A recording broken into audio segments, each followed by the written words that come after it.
So the thing I would love to see in Destiny 2 or whatever this big content drop for Destiny Year 3 would be is improved and deeper RPG mechanics. Like one of the things that I've always said about Destiny is it's this great, awesome shooter that feels good to run around in and shoot the guns, and all of the guns are really unique, but it just kind of takes place in this sort of bland and not so deep RPG framework. Like it aspires to be an MMORPG like World of Warcraft, or have really deep sort of min-maxing mechanics like Diablo 3, but it doesn't quite get there, right? And what I mean is, like, to use a very specific example, I run a Titan, and most of the time in PvE these days I'm running Sunbreaker, but in raids I have to do Defender because mobile is just incredible, right? But I thought, why don't I run a different Defender build that is less predicated on the bubble and more about this, like, generating orbs and playing a really aggressive playstyle. And what I would do is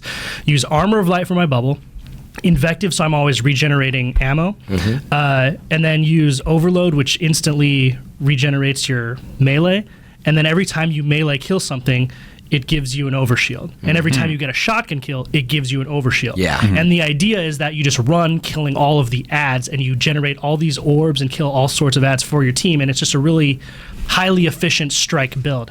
Turns out that the shotgun and the melee share the same cooldown, and that is not that's not actually written anywhere. I had to go research that online. And I thought to myself, like, that's a great idea for a build that would change the playstyle of the Defender in the framework that they've given me, but I can't do it. Why can't I do it? In a game like Diablo or World of Warcraft, I would be able to do it because they give players the freedom to tailor the builds to their exact playstyle and kind of figure out really awesome and new ways to play the classes, which I think is awesome. And I want that because right now as a Titan, you run the same three things over and over again, or it used to be two things, but now they nerfed Sunbreakers, right? You either ran Sunbreaker or Defender in raids. I mean, you definitely didn't run Sunbreaker in raids. You ran Defender in raids, and in strikes and PvE or PvP. Yeah, I never saw a striker. Yeah, now you see them a little bit more because they nerfed Sunbreakers, like I said. But if they could give the same depth that a game, and maybe not even the same depth, because it's difficult to compare World of Warcraft and Diablo to a game like Destiny, right? But even just like if you increase the depth by like 25% or 50% and allowed players to kind of do that min-maxing and theory crafting with how efficient they can be, that would be so much more engaging for those really, really hardcore players who are looking for that experience. And that's what I would love to see in Destiny 2. Another mechanic you've talked about a lot is transmog. Transmogrification, another thing that is great in terms of flexibility. Like, it really allows you to customize your look, which is, I mean, let's be real, like that's half of what Destiny is like, how cool does my Guardian look in this gear, shaders and stuff, right? And sometimes they look really goofy. Yeah, and I mean, someone brought it up the other day, but like one of the coolest cloaks is like this level 10 hunter cloak that you get really early on in the game. And it's a bummer. You can't use it because your light level would be way too low, right? Like if I could just use the look of that. Oh, and by the way, for those who don't know, transmogrification is just a mechanic that was introduced in Diablo that allows you to... Diablo or Warcraft first? I'm pretty sure it was introduced by Blizzard. Let's stick with that. I don't want to go 100% on the record, but I'm pretty sure it was Diablo. But it the allows examples you you're to, using are that as the point.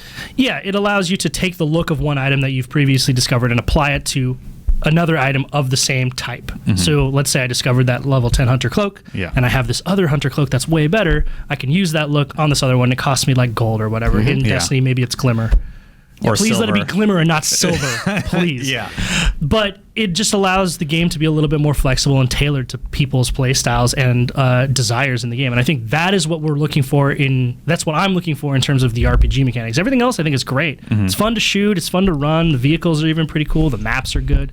There's a good variety there. It's been a big request for sure. It's like we all have some of our favorite gear. Like I still like the Vault helmet a ton. Oh yeah. On Warlock and granted, that's year one, but let's assume that it was year two. You probably still wouldn't wear it because of these problems. It'd be like light level 287 or something. And I run into that all the time. But like, imagine if you could be like, okay, so right now, basically in raids, I've only been using Smite of Moraine, right? A Harrowed Smite of Moraine. I have a 317. It's pretty. It's pretty. It's really good. It's pretty in terms of its look, but it's also really, really good.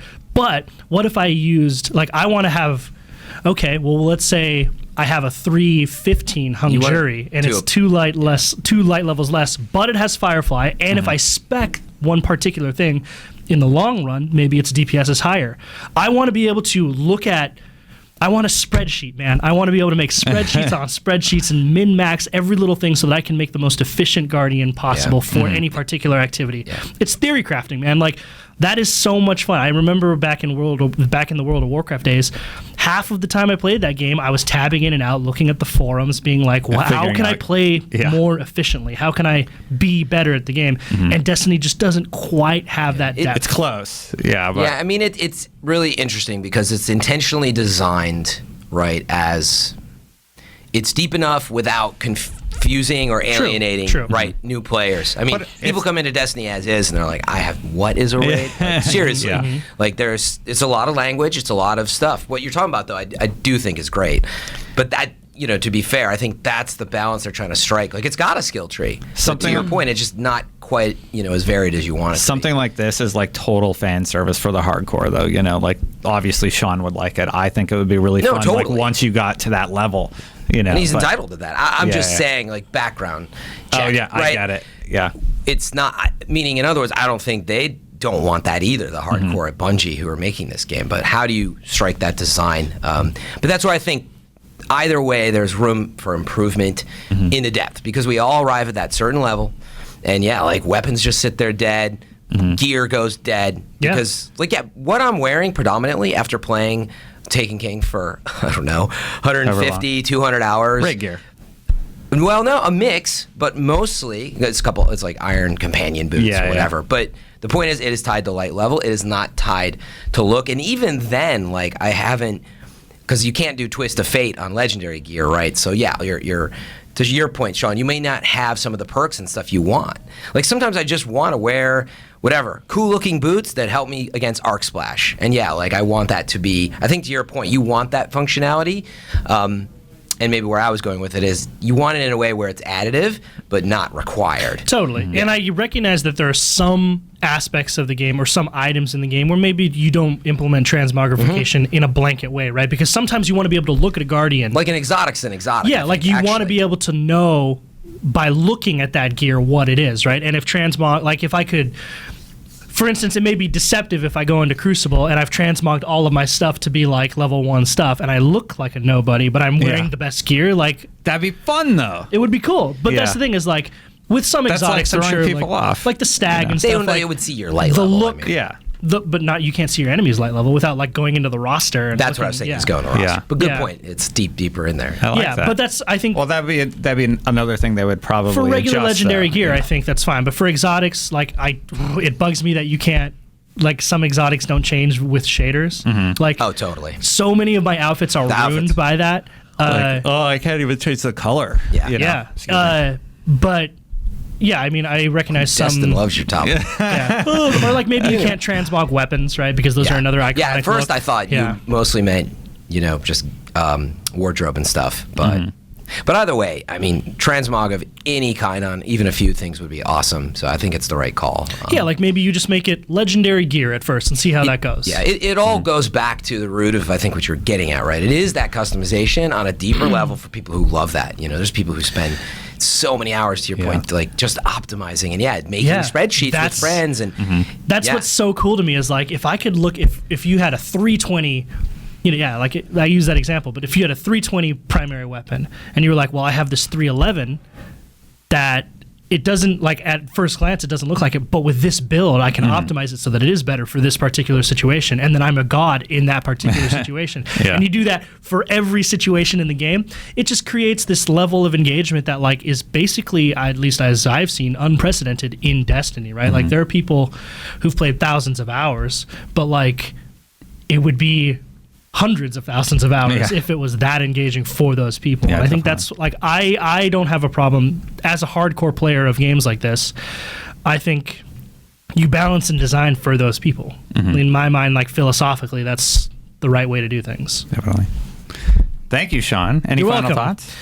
No, I mean, also in terms of, like, I specifically said deeper RPG mechanics, but that also goes for the storytelling side of the RPG. I would love to see they proved to us before with Taken King that they can tell stories well and cinematically with great memorable characters and performances.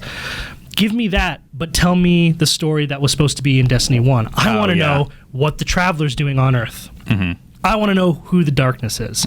I want to know what happened during the collapse. Like, these are all things that establish the world of Destiny, which through the course of this RPG, we've never got any answers to. Well, you're only 20% through it, according to the plan. True, but I mean, like, again, philosophically, as a storyteller, I think you should tell a story and have it be self-contained, and then you can build upon that as the game goes on, instead of doing 100% over it over the 100% of the game's lifespan. But yeah, like, that part in the original campaign when you go to like the moon or something and you find that the Hive, I think it's the Hive, have like taken a part of the Traveler and are like siphoning its energy through this shard. And then you stop them, and you stop them, and you're like, oh my god, this is a huge plot point. They've taken the Traveler. That's how they're like infiltrating all this, and literally that goes nowhere. Yeah. Like, that story just ends. Fragmented. a lot of problems with the core story. But like, I want to see those narrative threads explored in the definitely. RPG aspect. Yeah, obviously the rumor has been a lot of that stuff blew up, and these are the fragments of that, and they're pulling together all these things. We saw a little bit in Taken King. So. But that's what I mean. Is for Taken 2, I would love to see those things explored. Of course. Yeah.